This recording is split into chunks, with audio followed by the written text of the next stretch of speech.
안녕. 오늘은 지금이 12월 달이잖아요. 이제 12월 달은 저한테는 고3의 시작 그리고 고2의 끝인데, 저보다 이제 2살 어린 친구들 그리고 저보다 5살 어린 친구들은 중학교, 고등학교를 준비하는 되게 중요한 시기라고 생각해요. 근데 저희 학교도 26일에 면접을 본다고 하더라고요. 그래서 정말 별거 없지만 제가 면접 봤던 후기와 조금의 면접 팁 같은 걸 좀 알려드리려고 해요. 정말 별거 없지만 알아두면 좋은 이야기들이니까 재밌게 봐주세요. 제 지금 얼굴 상태를 보면 아시겠지만 평소와 다르게 되게 수수한 편이죠. 그래서 이렇게 하고 온 이유가 면접과 최대한 비슷하게 하고 와보려고 했는데, 실제로 제가 면접을 보러 갔을 때는 딱 이 상태였어요. 입술은 이거보다 좀 더 연했던 것 같고, 딱 이 상태로 얼굴에는 미백크림 하나 바르고 눈썹은 결만 정리하고 입술에는 립밤만 바르고 이렇게 딱 안경 쓰고 머리 최대한 단정하게 묶은 다음에 갔던 것 같아요. 제가 썼던 미백크림은 일본 제품이었는데 제대로 알아보지도 못하고 샀었는데 그냥 요새 유행하고 있는 크림? 미백크림? 친구가 쓰는 걸 한번 발라봤는데 되게 좋더라고요. 그거 여기다가 이렇게 띄워드릴게요. 복장은 최대한 단정하게 입고 와야 돼요. 저는 사실 집에 단정한 옷이 별로 없더라고요. 그래서 그때는 가디건을 입고 갔었는데 하얀색 가디건을 입었었어요. 근데 그 옷을 똑같이 입고 오려고 보니까 없어졌더라고요. 저는 이제 2018년 12월 29일에 면접을 봤던 것 같은데 그때 엄청 추웠어요. 그래서 가디건 안에 되게 얇은 경량 패딩 같은 거 있잖아요. 요새 그런 거 되게 많이 나오잖아요.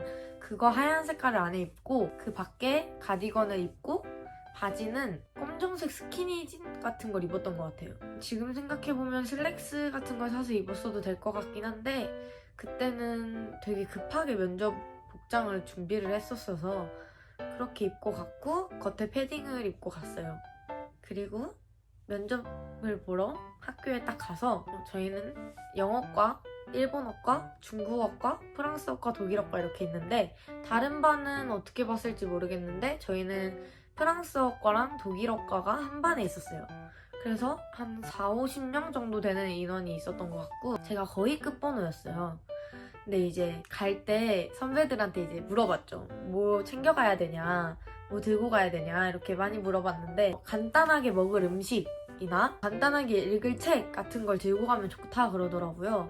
근데 저는 이제 긴장을 하면 뭘 못 먹는 스타일이라 먹는 거는 하나도 못 가져갔었고 책만 한 권 들고 왔었어요. 근데 이제 딱 학교에 도착을 했는데 신입생이 될 친구들이잖아요. 그래서 엘리트 교복에서 머리빗하고 책 같은 거 하고 조그마한 초콜릿을 나눠줬었어요. 먹을 걸 하나도 안 들고 간 저한테는 그 초콜릿이 정말 소중했답니다.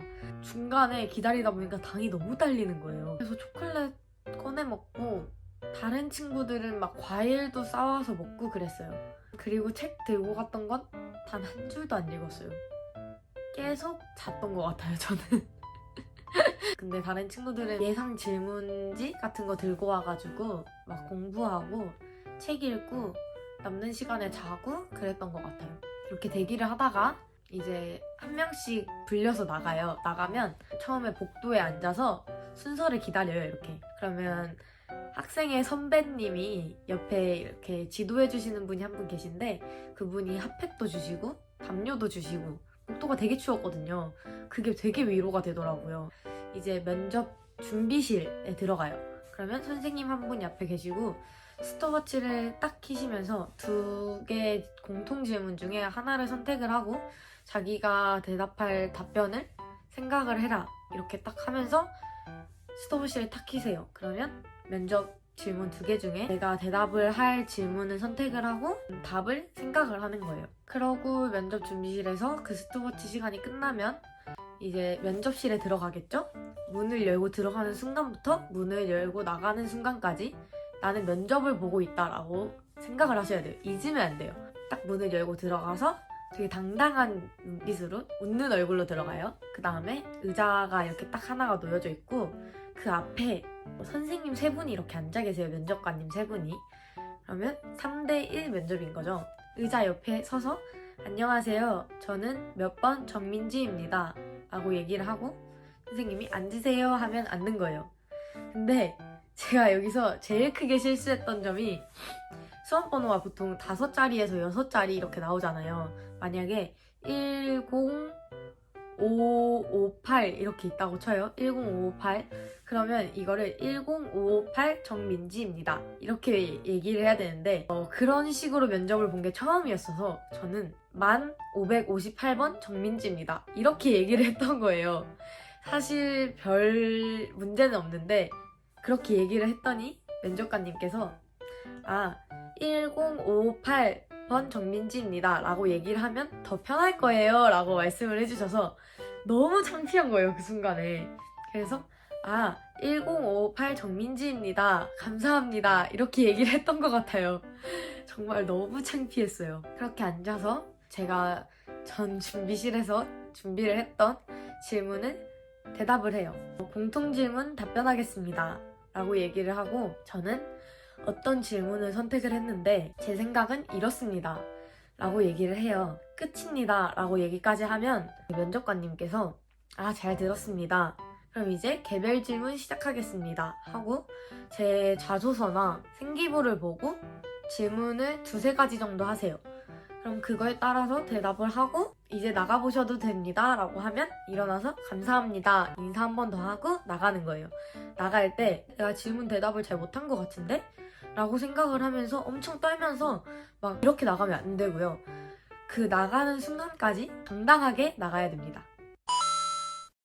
제가 받았던 공통 질문은 2가지가 있었는데 그 2가지 중에 한 가지를 선택하는 거였어요. 첫 번째 질문은 흡혈박쥐들 중 암컷은 살기 위해 본인의 피를 나누기도 하는데 이 행동이 이타적이라고 생각하는가 혹은 이기적이라고 생각하는가에 대한 질문이었어요. 저는 이 질문을 선택하지 않아서 정확히 기억이 나지 않는데 질문지에 구체적으로 써져 있어서 흡혈박쥐에 대해 잘 몰라도 충분히 대답할 수 있었어요. 두 번째 질문은 국가에서 예산 100억을 가지고 A 지역과 C 지역을 연결하는 지하철을 만들려고 하는데 2가지 방법 중 어떤 방법을 선택할 것인지 그 이유와 함께 말하라는 내용이었어요. 첫 번째 방법은 예산을 모두 사용하여 B 지역을 거쳐서 A, B, C 지역을 연결하는 지하철을 만드는 것이고 두 번째 방법은 예산의 일부만을 사용하여 A 지역과 C 지역만을 연결하는 지하철을 만드는 것이었어요. 저는 둘 중에 엄청 고민을 하다가 2번째 질문을 선택을 했어요. 여기서 질문을 선택을 하는 건 자기가 더 대답을 잘할 것 같은 거를 고르는 게 더 맞는 것 같아요. 이거는 뭔가 이렇다 아니다에 대한 답이었고 이쪽은 이 방법과 이 방법 중에 어떤 게 더 나은 것 같아요? 라는 질문이었어서 2번째 질문이 더 내가 얘기할 것이 많겠구나 라고 생각을 해서 2번째 질문을 골랐었어요. 그래서 이렇게 딱 들어가서 공통질문 답변 시작하겠습니다. 저는 A 지역, B 지역, C 지역을 모두 있는 것보다 A 지역과 C 지역을 있는 것이 더 낫다고 생각합니다. 왜냐하면 국가에서 지하철을 만들려는 목적 자체가 A와 C를 연결하려는 것이었기 때문입니다. 거기에서 B 지역을 추가하게 된다면 원래 목적과 맞지 않는 비용을 더 사용하는 것이라고 생각하게 됩니다. A 지역과 C 지역을 잇고 나서 남은 예산으로 A 지역과 C 지역의 편의시설을 더 만들면 더 효율적인 방법이라고 생각합니다. 이런 식으로 얘기를 했던 것 같아요. 근데 면접 준비실에서 엄청 준비를 하고 갔는데 막상 들어가니까 하나도 생각이 안 나는 거예요. 그래서 제가 하고 싶은 얘기는 질문을 딱 받았을 때 나는 이걸 선택을 했고 여기서 어떤 답을 선택을 했고 그 이유는 어떤 것이다 까지만 정해놓고 들어가서 얘기를 하는 게 나은 것 같아요. 왜냐면 막상 이렇게 암기를 다 하고 들어갔는데 단시간에 외운 거잖아요. 단기간에. 그러면 딱 면접관님들 얼굴을 보면 생각이 하나도 안 나요. 그래서 머릿속으로 정리만 간결하게 해놓고 들어가서 답변을 하는 게 제일 중요하다고 생각을 해요. 근데 그렇게 하면 말이 술술 안 나올 수 있어요. 그렇다고 해서 면접관님이 빨리 얘기해주세요 라고 얘기하지 않아요. 면접관님은 기다려주십니다. 그러니까 침착하게 얘기를 하는 게 중요한 것 같아요. 만약에 제가 이렇게 얘기를 하다가 이렇게 되잖아요. 그러면 그래서 제 생각은 이렇게 얘기를 하면 면접관님도 웃고 나도 웃고 그냥 웃고 넘어갈 수 있는 문제인데 막 이렇게 되잖아요. 그러면 면접관님도 이렇게 되고 나도 망했다 이렇게 되는 거예요. 개별 질문으로 넘어가 볼게요. 제가 자소서에 썼던 내용을 먼저 간략하게 말씀을 드리면 독일어과에 가고 싶은 이유가 법률가가 되고 싶다고 했었어요. 그래서 독일에 가서 법 공부를 더 하고 싶다. 그리고 학교에서 더 많은 사람들과 토론을 하고 싶다. 그리고 평소에 시사 문제에 굉장히 관심이 많다. 이런 내용을 적었었는데 시사 문제에 관심이 많다고 하셨는데 요새 관심 있는 시사 문제 3가지 정도만 말씀해 주실래요? 였어요. 저 정말 예상치도 못했던 질문이었거든요. 그래서 너무 당황을 했었어요. 그 질문에는 제가 안산 출신인데 조두순이라는 사람이 있죠. 그 사람의 출소 날짜가 얼마 남지 않았다고 들었어요. 그래서 그 사람에 대한 기사를 보다가 성폭행 사건에 대한 시사 문제와 심신미약에 대한 시사 문제에 대해 관심이 생겼습니다. 이렇게 2가지를 얘기를 했고요. 그리고 한 가지가 정말 생각이 안 나는 거예요. 그래서 심신미약 얘기를 많이 끌었어요. 3번째 얘기를 막 머릿속으로 생각을 엄청 열심히 했죠. 하다가 제가 앉아있던 책상을 딱 봤는데 책상에 일본어과 누구누구누구 이렇게 써져 있는 거예요. 아, 일본 얘기를 해야겠다. 이렇게 딱 생각이 들어서 그리고 마지막으로 최근에 일본과 한국에 대한 뉴스를 보게 되었는데 하면서 일본과 한국에 대한 얘기를 했어요. 사실 정확히 뭐라고 했는지는 잘 기억이 안 나서 그렇게 얘기 3가지를 했던 것 같아요. 그랬더니 다음 질문으로 저한테 그럼 혹시 심신미약에 대해서 어떻게 생각하세요? 라고 물어봐 주시는 거예요. 사실 이 질문에 대해선 그렇게 당황을 하지 않았어요. 왜냐하면 저는 심신미약에 대한 토론을 학교에서 한번 한 상태였고 그거에 대한 제 생각도 되게 확고했던 편이거든요. 그래서 저는 거기에 저는 심신미약 법에 대해서는 굉장히 좋게 봅니다. 하지만 제가 알기로는 심신미약이 몸이 아프거나 정신적으로 아프거나 또는 술을 먹고 저지른 범죄자들에게 해당하는 법이라고 알고 있는데요. 조건들 중에서 술이라는 조건은 빠져야 한다고 생각합니다. 왜냐하면 술이라는 것은 내가 스스로 먹었던 거고 내가 스스로 먹겠다고 자처를 했던 거고 자신의 주량과 자신의 주사를 알 거예요 분명. 그리고 본인의 의지로 술을 마셨던 거잖아요. 근데 그거를 저 사람은 술을 먹어서 정신이 좀 온전치 못했다. 그러니까 이거는 본인의 의지로 저지른 범죄가 아니기 때문에 봐줘야 한다. 이렇게 말하는 건 말이 안 된다고 생각합니다. 라고 말을 했죠. 그랬더니 그렇군요 라고 말씀을 하시고선 제 자소서를 보다가 저는 끝인 줄 알았어요. 근데 질문 하나를 더 하시더라고요. 그럼 혹시 학교에 들어와서 제일 하고 싶은 것이 무엇인가요? 라고 물어봐 주시는 거예요. 저는 사실 외고를 생각한 지 1달, 2달 만에 외고를 준비를 했던 터라 그렇게 길게 생각을 안 해봤어요. 저는 토론하고 제 의견을 말하는 걸 되게 좋아해요. 그래서 이렇게 대답을 했죠. 저는 토론하는 것을 굉장히 좋아합니다. 그렇지만 중학교에서는 토론을 할 기회도 많지 않았고 많은 사람과 토론을 할 기회도 적었습니다. 그래서 저는 이 학교에 들어와서 다양한 친구들과 다양한 방법으로 다양한 주제에 대해서 토론을 해보고 싶습니다. 라고 얘기를 했죠. 그랬더니 면접관님께서 알겠습니다. 수고하셨습니다. 이제 나가보셔도 됩니다. 라고 말씀을 하셔서 일어나서 감사합니다. 안녕히 계세요. 라고 말을 하고 끝났다 라는 생각과 동시에 나 좀 잘한 것 같은데? 라고 생각을 하고 되게 당당하게 나갔었어요. 근데 문을 딱 열고 나오자마자 뭔가 나도 모르게 긴장을 했던 긴장감이 싹 풀리면서 끝났구나 싶더라고요. 그렇게 제 학교 면접은 끝이 났었어요. 이제 마지막으로 면접 팁에 대해서 말씀을 드릴 건데 이건 지극히 제 주관적인 의견이니까 참고만 해주세요. 제가 지금 고등학생인 거 치고는 면접을 꽤 많이 봤었던 것 같아요. 중학교 때 학생회 면접 봤었고요. 고등학교 오면서 학교 면접 봤었고 동아리 들어가려고 댄스부 면접 봤었고 그 AHC라고 그 학생 자치 동아리가 있는데 그 동아리 면접을 봤었고 제가 하는 모델 일이나 그런 쪽으로도 면접을 꽤 많이 봤었던 것 같아요. 그리고 제가 직접 면접관으로 면접을 봤던 경우도 여러 번 있었죠. 동아리 같은 것 때문에. 저는 지금까지 봤던 면접 중에서 떨어졌던 면접이 하나도 없어요. 첫 번째로 절대 떨면 안 돼요. 이게 말이 안 되죠. 사실 제가 이렇게 카메라를 보고 말을 하는 것도 되게 떨리는데 내가 떨었다 치더라도 상대방이 내가 떠는 것을 모르게 해야 됩니다. 일단 정색하지 않는 게 제일 중요한 것 같아요. 긴장을 하면 나도 모르게 표정이 자꾸 이렇게 굳어져요. 자기도 모르게 굳어지는 표정을 방지하기 위해서 말이 끝날 때나 아니면 자기가 말을 좀 놓치거나 그럴 때 살짝씩 웃어봐요. 긴장이 조금씩 없어지기도 할 거고 상대방도 떨지 않고 여유롭게 대처를 하는구나 라고 생각을 할 수 있어요. 제가 면접을 볼 때마다 하는 생각인데 이렇게 면접을 딱 들어가잖아요. 그럼 앞에 이렇게 면접관님들이 싹 앉아 계시잖아요. 그러면 면접관님들 얼굴을 다 쳐다봐요, 저는. 그게 어떻게 가능하냐면 내가 이렇게 말을 잘해. 나 이렇게 대단한 사람이야. 그러니까 한번 내 얘기 들어볼래? 라고 생각을 하면서 한 분 한 분 눈을 다 마주칩니다, 저는. 근데 이게 안 된다고 하시는 분들이 계세요.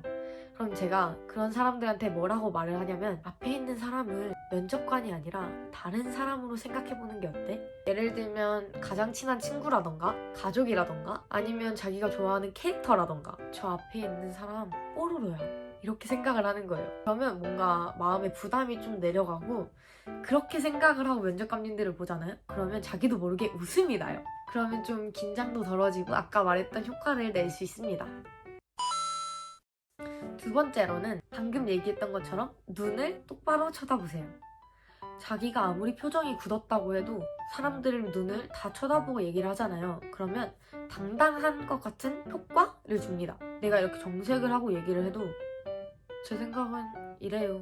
이렇게 얘기를 하는 것보다 제 생각은 이렇습니다. 라고 얘기를 하는 것이 훨씬 더 똑부러져 보이죠? 눈을 마주치는 게 정말 별거 아닌데 저도 제가 면접관으로 있을 때 그걸 제일 많이 봤던 것 같아요. 그게 약간 자기 의견에 대해서 확실함이 있는 거거든요. 내 의견이 이렇다에 대한 불안감이 있으면 막 시선 처리를 제대로 못하는 것 같아요. 그래서 똑바로 보는 게 중요한 것 같아요. 그리고 세 번째로는 가끔 그런 질문을 하는 친구들이 있어요. 공통질문 2개 중에 뭘 골라야 될지 모르겠어요. 혹은 공통질문 이걸 골라서 얘기를 했는데 제가 말했던 답이 면접관님이 생각했던 답과 맞지 않는 답이면 어떡하죠? 라고 물어보는 분들이 계세요. 근데 보통은 이 질문의 답을 정해놓지 않아요. 보통 질문이 답이 정해져 있는 질문이 아니라 토론을 할 수 있는 질문이에요. 그래서 이 질문에서 뭐라고 답을 해야 틀리지 않을까 이렇게 생각을 하는 것보다 자기가 생각하기에 정답이라고 생각하는 걸 얘기하면 돼요. 왜냐면 정답이 정해져 있지 않기 때문이에요. 아까 말했던 제 공통 질문을 예시로 들면 저는 A 지역과 C 지역을 이어야 된다고 얘기를 했지만 다른 친구는 A, B, C 지역을 이어야 한다고 했더라고요. 그 이유는 더 효율적이다 였어요. 제가 말했던 효율적이다는 비용적으로 효율적이한 거였고요. 그 친구가 말했던 효율적이다는 그 지하철 타는 사람들에게 더 효율적이었던 방법이었겠죠? 이렇듯 정해져 있는 답은 없어요. 침착하게 본인의 생각을 얘기하는 게 제일 중요한 것 같아요. 그리고 네 번째로 제가 저희 반 친구들한테 물어봤었거든요. 면접 팁이 있다면 뭐가 있을까? 라고 얘기를 했었는데 친구들이 꼭 책을 챙겨가라 라고 하더라고요. 저도 이 부분에 대해선 굉장히 공감을 해요. 왜냐면 저도 남는 시간이 진짜 많았거든요. 근데 저는 전날 밤을 새고 갔어서 잤죠. 근데 이제 그런 상황에서 떨려서 못 자는 친구들이나 불편한 자리에서 잘 못 자는 친구들은 책 한 권을 꼭 들고 가는 걸 추천해요. 남는 시간이 정말 많아요.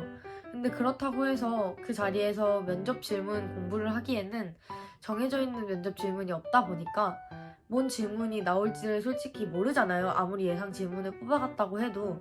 그래서 그 질문을 생각하는 것보단 오히려 여유롭게 책 한 권을 읽는 게 더 긴장을 없애는데 좋은 것 같아요. 그리고 5번째, 마지막으로 드릴 팁은 꼭 학교 면접뿐만 아니라 회사나 또는 프리랜서직 같은 면접이나 미팅에서 쓸모있는 팁을 말씀드리는 건데요. 본인이 생각하기에 본인의 강점 있잖아요. 그런 걸 슬쩍 얘기를 하면 좋은 것 같아요. 예를 들면 상대방이 던진 질문에 대해서 제가 이런 걸 하길 좋아해서 많이 찾아봤는데, 이런 식으로 내가 뭘 하는 걸 좋아하고 뭘 하는 걸 싫어하고 이런 걸 자연스럽게 얘기하는 게 되게 중요한 것 같아요. 그러기 위해선 본인이 뭘 잘하고 뭘 싫어하는지, 그리고 저 회사나 학교가 어떤 사람을 원하고 있는지를 잘 파악을 하는 게 중요하겠죠? 팁에서 이걸 얘기를 안 했네요. 자기 자소서는 무조건 자기 머릿속에 다 있어야 합니다. 너 자소서에 뭔 내용 썼어? 라고 하면 줄줄줄줄 얘기할 수 있어야 된다고 생각해요. 왜냐면 면접관님들이 질문을 하는 게 내 자소서를 보고 질문을 하는 거기 때문에 내 자소서에 있는 내용은 무조건 암기를 하고 가야 합니다. 요새 시국이 시국인지라 저희도 힘들지만 신입생들은 학교 오는 걸 준비하는 학생으로서 더 힘들 것이라고 생각을 해서 조금이나마 도움이 됐으면 해서 이렇게 영상을 찍어봤는데, 도움이 사실 됐을지는 잘 모르겠어요. 그래서 제가 밑에 더보기란에 제 인스타 아이디랑 제 메일을 적어놓을 테니까 질문이 있으신 분들은 그곳으로 꼭 질문을 남겨주시면 제가 빨리 대답을 해드리도록 하겠습니다. 그냥 사소하게 응원이 필요한 연락도 괜찮으니까 꼭 해주세요. 그리고 제가 에스크를 잠깐 올려놨었는데 거기에 이런 질문을 하는 친구들이 있더라고요. 영어가 A, B, A인데 괜찮을까요? 제가 B가 2개가 있는데 괜찮을까요? 이렇게 물어봐주는 친구들이 있는데 괜찮아요. 중요하긴 해요. 중요하긴 한데 제 친구는 BBBA인데도 들어온 친구가 있어요. 이게 자기가 가고 싶은 과가 정해져 있는 게 아니라 가고 싶은 학교가 정해져 있는 거라면 그 학교의 경쟁률을 보고 나중에 최대한 마지막에 지원하는 걸 추천드릴게요. 그래서 자기가 성적적으로 조금 좀 불안하다 싶으신 분들은 봉사활동이랑 출석 꼭 챙기시고요. 그리고 면접 준비를 철저하게 하고 가는 것도 한 방법이겠죠? 이렇게 힘든 시기에도 본인이 가고 싶은 외고, 예고 또는 특성화고를 위해서 준비하고 계신 예비 신입생분들 정말 좋은 결과 있길 바라겠고요. 제가 정말 응원하고 있겠습니다. 꼭 내년에 저희 학교에서도 봤으면 좋겠어요. 다들 면접도 잘 될 거고 가고 싶은 학교 꼭 붙을 거예요. 그러면 오늘 영상도 봐주셔서 정말 감사합니다. 다음엔 더 좋은 영상으로 찾아뵙겠습니다. 안녕!